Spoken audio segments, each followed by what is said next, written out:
printed in accordance with the ballot proofs and as verified by the due diligence teams the Commission sent to Dubai. We say that the forms that were used, that were available at Bomas of Kenya, were not the original forms which had come from Dubai. And we said some of them, when you did the scanning, for example, of the barcode, which was supposed to give you the name of the constituency and the polling station number, you were getting the names of hotels in France or some supermarkets. Now, the other one said the Commission had contracted Mrs. MPI to avail printing and scanning machines across the country for use with polls. Respond and explain on whether these machines were supplied, fit for purpose as contracted, and where they were availed and failed to work, the failure. And then the Commission spent 848 million shillings to purchase satellite phones. The funds were to be distributed to each constituency and county tallying center. Additionally, areas with no network were specifically supplied with these devices. However, none of these ever worked. Respond and explain what occasioned the massive failure in the devices that would have been used in transmitting the results. And so on, and it goes on and on. These are some of the issues. The sixth one, it says, respond and explain what went wrong with Kim's result transmission, where over 10,366 out of 40,883 polling stations sent text results without accompanying forms 34As, noting that these polling stations had 4,636,556 voters registered therein. You now will understand where Mr. Orengo got the 5 million votes from. Okay? They were talking about numbers. Why were they not able to discount the numbers? That there was 1.5 million vote difference. There were no 1.5 million vote difference. Respond and avail an explanation as to why 595 polling stations failed and otherwise refused to send any results for the presidential elections. 595 polling stations did not send results for presidential elections. Respond and explain why the Commission adopted and used a porous file server, a server system to transmit Forms 34Bs, and instead of creating and using a secure IP address, which made it easier for individuals to manage accounts on each other's behalf, and a clear security risk. Further, respond and explain why the Commission used the subject server for day-to-day operations prior to the elections, and also why the staff in the ICT Directorate used passwords different from their IEBC passwords. Some of the Kim's kids were assigned Orange and Airtel as their service providers, where these two operators did not have coverage in those assigned areas. In other words, they're giving them areas where they don't have any network coverage so that they cannot actually transmit. Additionally, respond and explain why the Commission experienced non-validation of individual voters after the Kim's identification, essentially obfuscating the logs on voters cleared per polling station to vote. They respond on how many voters were subsequently allowed to vote by manual identification and why. It's very obvious. So many people were allowed to vote manually. Those are the ghost voters. Those are the dead who resurrected to go and vote to give them the numbers. Further respond and explain why 682 polling stations had an equal number of rejected votes as vis-a-vis the number of registered voters in those polling stations. We also read why this password was used. Last, before that, this. His name. This password.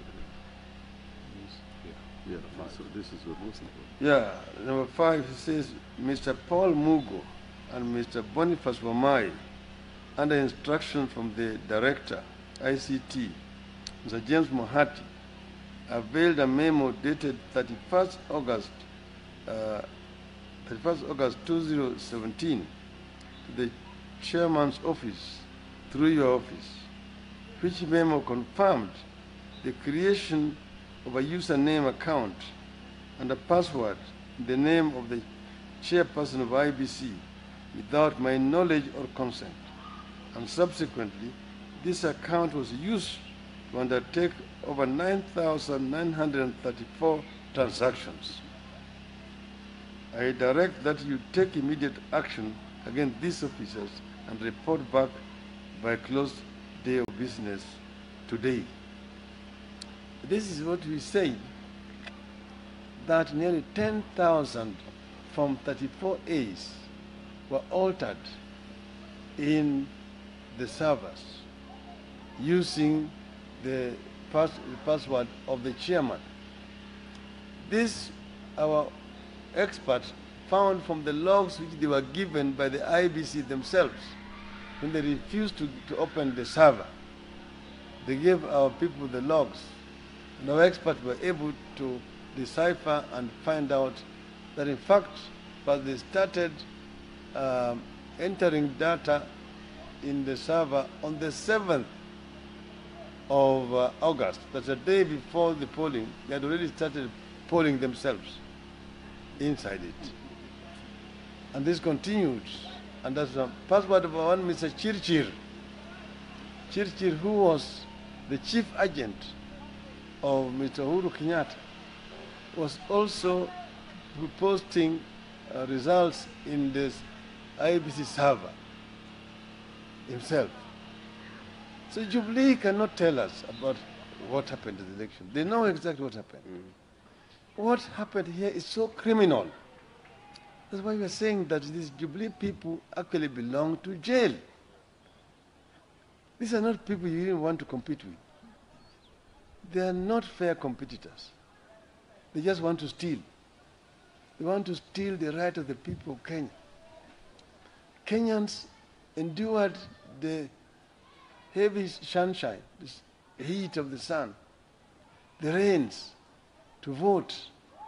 But having voted, that did not count. Ultimately, a few people are sitting at Bomas of Kenya were manipulating and voting and electing leaders for Kenyans. These are computer chicks, that's how we call them. Vifaranga vya computer. Imedhihirika wazi ya kwamba hao watu ni vifaranga vya computer. Kwa hivyo, Bwana Uhuru Kenyatta, shame on you. You should not be standing in front of Kenyans, beating your chest and saying how you were elected, how you won the election. You did not win these elections. Allow the people of Kenya to democratically elect their leaders. You and your deputy, Honorable William Ruto, you are a big shame to the nation of Kenya. Thank you.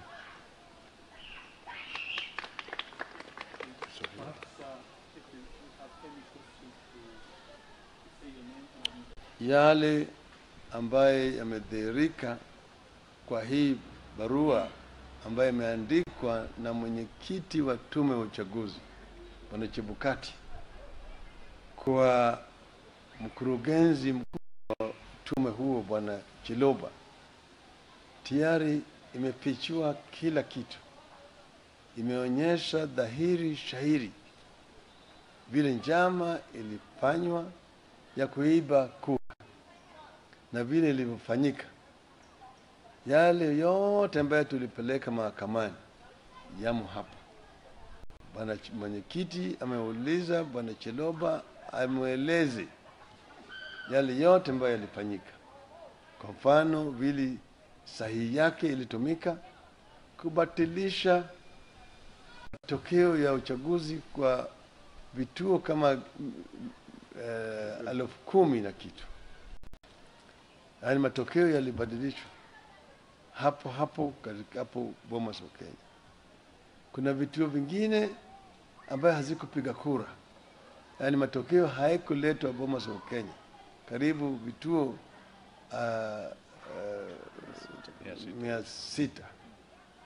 600 kura zao hazikuhesabika kwa upande wa urais. Kuna zingine ambaye zile kura ambayo iliharibika ni kama sawa, na hizo vile vile ni kama karibu 600. Kwa hivyo zilikuwa kuna uchafu mingi ambayo walikuwa nafanyika hapa. Walikuwa wanachukua matokeo kutoka huko ambayo walikuwa hawataki, alafu wanabadilisha. Na sasa walikuwa hatumii ile forms ambazo zilichapishwa, ambazo zilikuwa na zile security features ambazo zilitoka Dubai. Kuna hizi forms ambazo zilichapishwa kwa kampuni moja hapa Mombasa Road, banaitwa Elams. Hapo ndio hizi karatasi bandia zilichapishwa, na hizo ndio walikuwa wanatumia wakijaza. Manake walijua zile forms ambazo zilitoka huko mashinani zilikuwa iko na ukweli, walikuwa hawataki. Sasa forms hizi bandia ndio zilitumika hapa. Zingine zilikuwa najazwa kule Bomas of Kenya, zingine kwa hoteli hapa Nairobi ambazo zinajulikana, zingine kwa vituo vya polisi mahali ambazo zinajulikana. Kwa hivyo hii Wakenya hawakuwa na uchaguzi, na hii ilifanyika hata kwa uchaguzi wa magavana, kwa uchaguzi wa wabunge na kadhalika, hata madiwani. Pale umeona 53-44 hapo kulikuwa na njama na walikuwa wamepanga kwenye mashini. Kwa hivyo kama ingewezekana ingekuwa Wakenya warudie uchaguzi. Hiyo uchaguzi ilikuwa sisi na uchaguzi na Jubilee, sio Jubilee peke yao. Lakini tunasema ni aibu kubwa sana. Hiyo mtu yeyote ambaye anaweza kusimama mbele ya umma ya Kenya na kutetea yale ambayo yalifanyika ni mtu ambaye ni adui ya Wakenya wote. Sisi tulisema kama tungeshindwa tungekubali. Asiyekubali kushindwa sio mshindwa.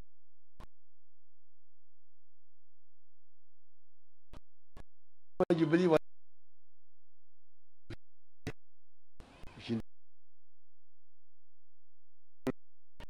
tutarudi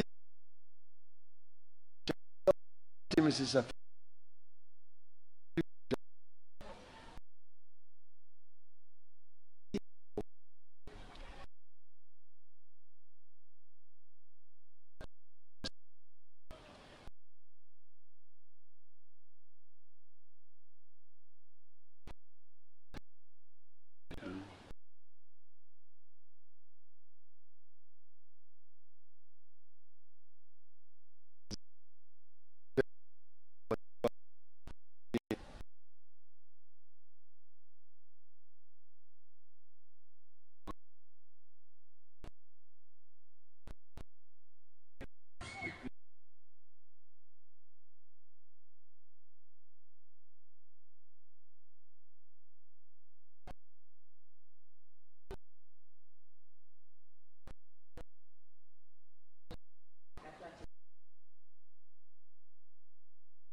wengi sasa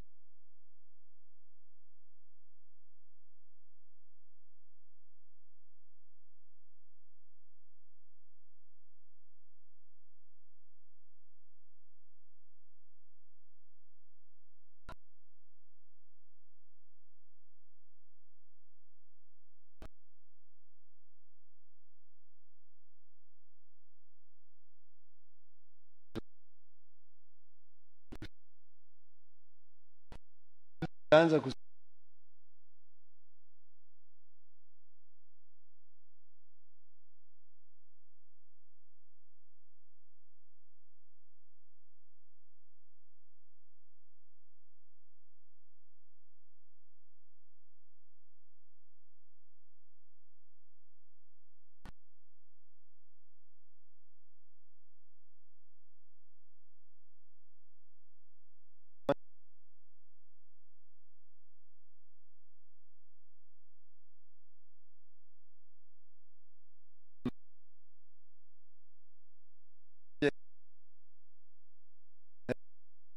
kutangia kwa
vile ninavyoona leo ndio wanafunga siku ya watu kukata rufaa, na tayari kuna petitions mingi zaidi ambazo zimeingia mahakamani.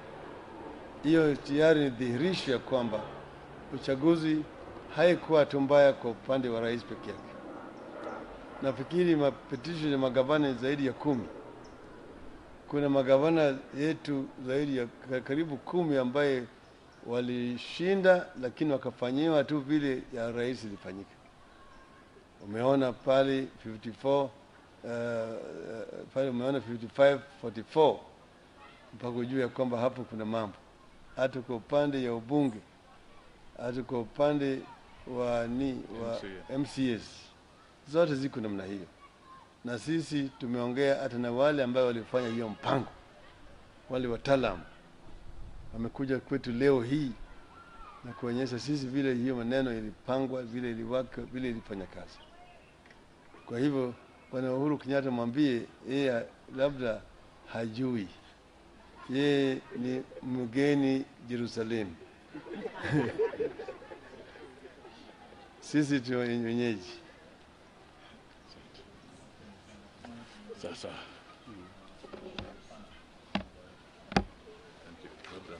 That is it.